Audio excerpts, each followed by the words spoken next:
What's up for November?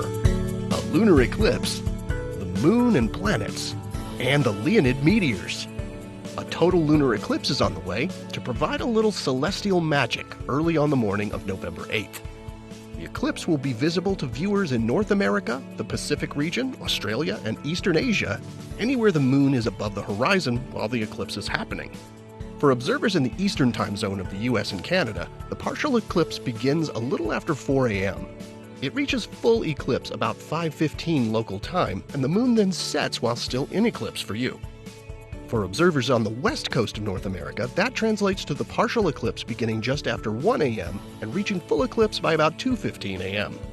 You'll be able to see the entire eclipse unfold before sunrise, weather permitting, as the moon exits the dark part of Earth's shadow called the umbra a few minutes before 5 a.m. During a lunar eclipse, you'll likely notice that you can see a lot more faint stars as the usually brilliant full moon dims to a dull red. And during this eclipse, viewers with binoculars can spy an extra treat. The ice giant planet Uranus will be visible just a finger's width away from the eclipsed moon. Check your local details to find out if the eclipse is visible from your area, and find lots more eclipse info from NASA at the address on your screen. In the pre-dawn hours of November 11th, you'll find the moon directly between Mars and the bright bluish star Elnath. Elnath is the second brightest star in the constellation Taurus after reddish Aldebaran, and it forms the northern horn of the bull.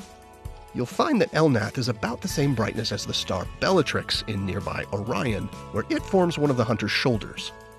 On November 20th, in the hour before sunrise, look to the southeast to find a slim crescent moon hanging right above the bright bluish star Spica.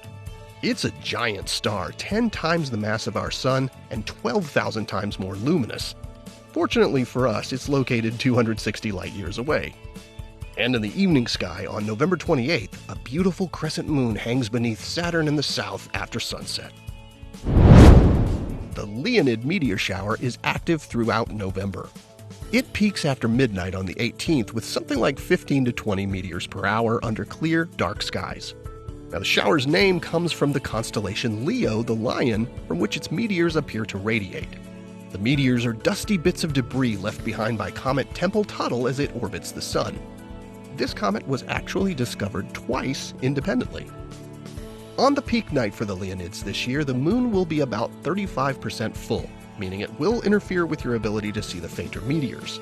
However, Leonid meteors are often bright, with trails, also called trains, that persist for a couple of seconds after they streak across the sky.